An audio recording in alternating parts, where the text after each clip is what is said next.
Rene Zellweger.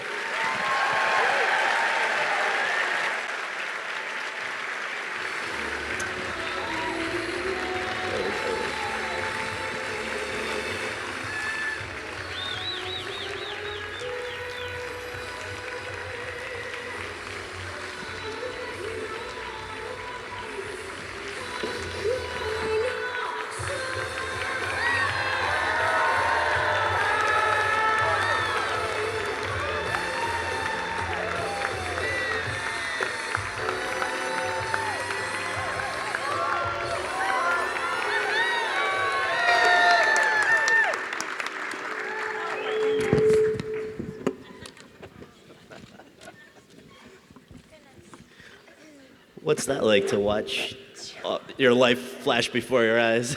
Gosh, I forgot about all that. Wow. Well, thank you very much for being here. And I want to begin at the beginning. Where do you and your lovely accent hail from? I'm Texan. Yes. Thank you very much. Thank you very much.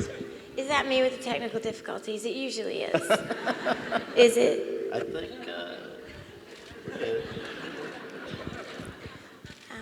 I'm from Texas. Thank you very much. I did not study anything to do with technology, as you can clearly see. Do you think it's the feedback from maybe one of those microphones? I'm scared. Maybe. Ingenious. Katy, Texas. I call home, born in Houston. Thank you very much. Represent.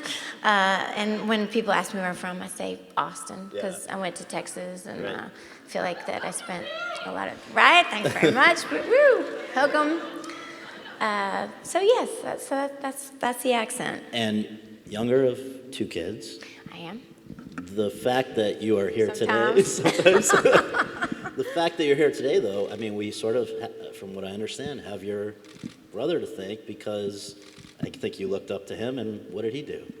Yeah, that's right. He took an acting class in junior high school, and I thought it looked like so much fun. So I joined the speech and drama club, and he quit. But even after that, at the time you went off to University of Texas, the plan was not to be an actress, right? No. I thought that was part of my adolescent experience, like twirling or, track and field, those sorts of things. So you get there. What happened in Austin that sort of changed that? I think there were some things in class and also out of class, right? I spent a lot of time thinking about what went wrong because I meant to be a journalist. I went to write, and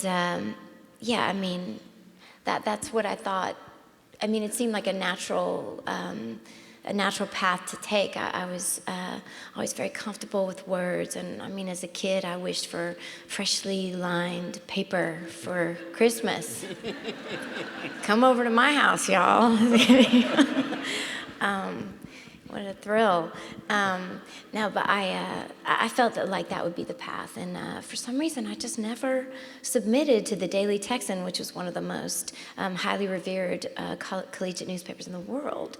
And I just never did. I kept finding reasons not to. I don't know. And then I took a class because it was necessary to graduate. To get my degree, you have to take a fine arts, and I like acting, so tick. And it fit into the schedule. And also, I thought recently, I was part of this community in Austin in the 90s where everybody was doing something. Everybody was busy creating in their own little,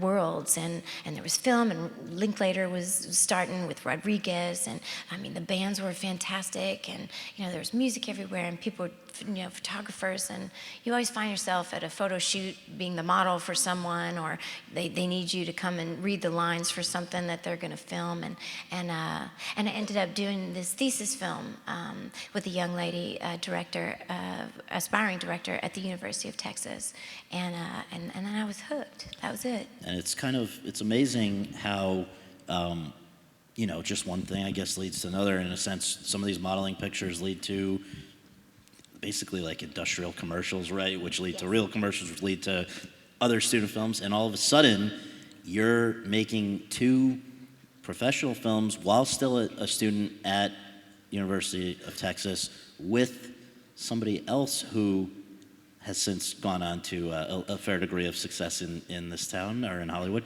Can you share what that was all about? Who that might have been? Oh, sure. Best workout of my life, being chased through the woods by Matthew McConaughey.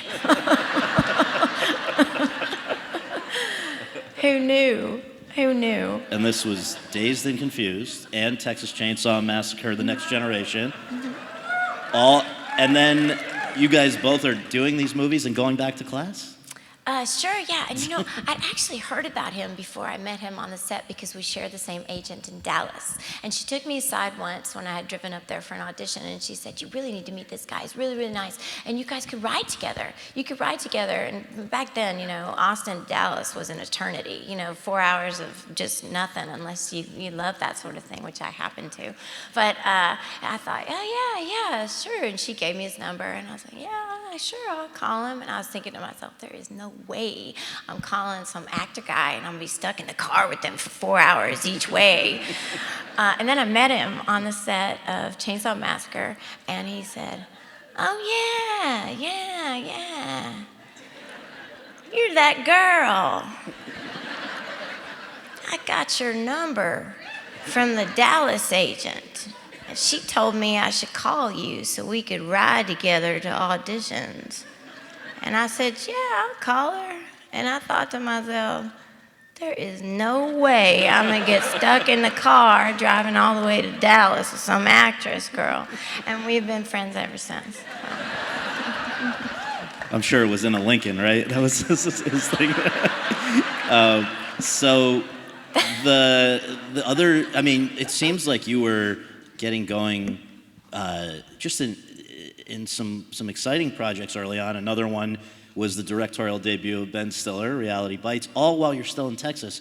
But the one that I think maybe first caught the notice of people out in LA was an indie called Love in a 45, which you have described as, quote, a Texas white trash road film, close quote, and for which you ended up winning the Best Debut Award at the Independent Spirit Awards. So this really kind of put you on the map out there. But before you came out, before the film was even released, I believe you decided, let's try LA, just in terms of moving out there, seeing what you could find as far as work, representation, all of that? Well, I wasn't really eager to go. Austin's a pretty great town, and I just loved working. I didn't want to leave my community and my friends, and I don't know, that moment in Austin was very, very special, so I wasn't looking to run out of town. I thought to myself, I'm going to stay here and I'm going to learn what this job is about. If I want to do this professionally, I need to understand the job, and I'm going to stay here as long as I can until I know, because I don't want to hop off the bus in that town and be one of so many, because nobody cares about you with your dreams, So I thought, right, I'll stay here as long as I can. And I thought that I would just, keep working and stay in Austin. But I just ran out of opportunities. It's not like today where they have the studios in Austin, and the Las Colinas studios in Dallas have grown exponentially, and they're making films every week. It was very different back then, and I knew that I had to go if I wanted to continue the creative journey.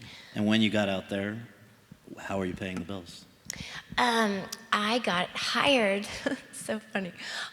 My friend Rio, whom I met through Matthew and some of his friends, my 2 people I knew in Los Angeles, he hired me to be his bar back, and I cleaned the bar after Young Hollywood in a little club called 3 Clubs.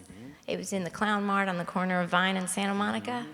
And so Rio used to take me around, and we'd hang out with his friends and his dad. And his dad was Mr. Hackford, Mr. Hackford was his dad. It's Taylor Hackford, the director, Taylor Hackford. So Rio Hackford was very generous with me, and he kept me from, not being able to keep the lights on. He was very kind. And I guess over a period of about 18 months after you show up out west. You get an agent, you get a part, your first sort of leading role in a film that was going to have a larger audience, which was opposite Vincent D'Onofrio. It's called The Whole Wide World. And I think you've talked about, I think maybe screen acting, you learned quite a bit about that from Vincent. And then there was a little earthquake in 1994, and my understanding is that a pretty important relationship in your career and life came out of that, has to do with a gentleman who's also here tonight and has been working with you and a friend of yours for a long time, since then, 26 years. So maybe just if you can connect those dots, please. Oh, John Carabino? Yes. He lived across the street in the building across the street. My agent, John Carabino. Yes. Where is he? Where are you, John Carabino? There. Big John. It's hard to see from here. Yes. But yeah, no, I mean, I know pretty he's... serendipitous. Yes. Yeah, he lived in the building right across the street from me, and he started getting my mail. He was in 412 over there, I was in 412 over here, and my boyfriend at the time he couldn't come up the building because, you know, it's back in the day, you didn't have a cell phone, you had to ring, and if nobody answered the phone, too bad for you, you know? So he was trying to come up, and I wasn't answering the phone, I was in the shower or something. He went across the street to our friend Adam Goldberg, the actor Adam Goldberg, lived in John Carabino's building. Well, it was Adam's building, John was moving in. Right. And Rory was knocking on the door down the hall, and Adam wasn't home or something, and so John stepped out in the hall and said, "Who are you, and why are you looking so menacing in my hallway?" And John recognized him, of course, because Rory Cochrane, a very talented actor. And he said, "Oh, I'm trying to call my girlfriend." He said, "Well, come inside." He said, "Who's your girlfriend?" And he said, "Well, her name's Rene. Rene Zellweger from Texas, who's in 11 to 45. He's very good at his job." Yeah. And he said, "Yeah." He said, "Give me the phone." So he picked up the phone and he says, "You walk over to the window right now." So he walked over to the window and he said, "That's me waving." And I said, "Hi, it's me waving." 26 years later, here we are. Here we are. So another person who kind of, I guess, came out of the blue to make a big impact in your life in those early years of LA was somebody named Gail Levin, who is a casting director. How does take us from hearing from Gail Levin through what that led to? Well, Gail Levin would call me in. I think she would sneak me on the lists of things that I'm not supposed to be able to audition for because nobody knows who I am. And so I would just go in and have these experiences. And one of those lists was, I believe, Jerry Maguire. Yeah, she just kind of snuck me in there on the bottom of the page. And what was that? Were you immediately meeting with Cameron Crowe and James L. Brooks, or how long of an ordeal was it to get to the point where suddenly you're on a studio lot in a room with Tom Cruise? I met with Cameron first. Well, I think I read with Gail on tape or something, and she submits it, and then Cameron wanted to meet, and he felt like an old friend to me right away. I mean, he's a music guy, and with my experiences in Austin, he felt like home, you know? And we had a great time laughing about film and things like that, and did a little reading for him. He called me back. I don't think it went well. My dog was having some surgery that day, and she had a cyst in her leg, and I was really scared about what they were going to tell me about it, so I was a little distracted. I think maybe it was with James Brooks at that time, and he asked him, no, just let's let her come back one more time. I think she's having a bad day. Let's have her come back one more time. And I did. And the next time he said, I guess I got the call from John Carabino saying that he was at a really high volume on the phone saying, "You gotta meet Tom Cruise. You gotta go read with Tom Cruise." How intimidating. I mean, so you're at that point 25, 26. You had not spent that much time even on a studio lot, let alone opposite probably the biggest movie star in the world. How did you handle yourself? Well, it wasn't going to happen, Right. So it makes things really easy when you have nothing to lose, you know? I was just going to go have a fun day, and what a ridiculous day, you know, that you're going to drive over to the Sony lot. Tom Cruise is going to be there. He's waiting for you. You know, so, and he's such a nice man, you know?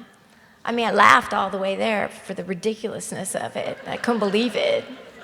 And Well, what Cameron and James L. Brooks have said is that they had been hoping, I guess they met with quite a few people before they decided, before they discovered that you were the right person, but they were looking for somebody who was sort of like a Shirley MacLaine, like a feisty person that could go toe-to-toe with Tom Cruise, and sort of referencing The Apartment in particular with, that movie ends with Shut Up or Deal, where she's just dismissing his profession of love. In your case, the profession of love was dismissed with You Had Me at, Shut Up, You Had Me at Hello. How many times did you do that scene once things got going and you're there and you're this iconic scene?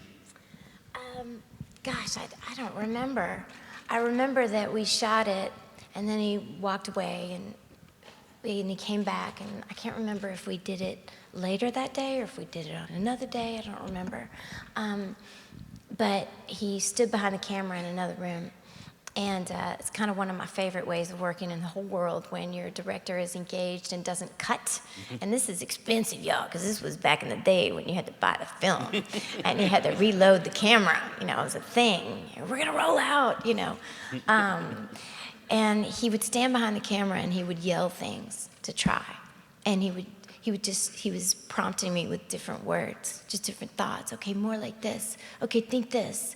Okay, but what about this? And I remember he kept doing that, and he did a series of that, of those sort of little bits of prompts and different thoughts that he was sharing with me to elicit whatever the response was he was hoping for, until finally he said, cut. Well, as we all know, Jerry Maguire became this giant critical and commercial success, nominated for the Best Picture Oscar. Rene got nominated for a SAG Award and was now a star who people were very interested in. Let's pause for a moment to take a look at scenes of Rene's work in both Love in a 45 and Jerry Maguire.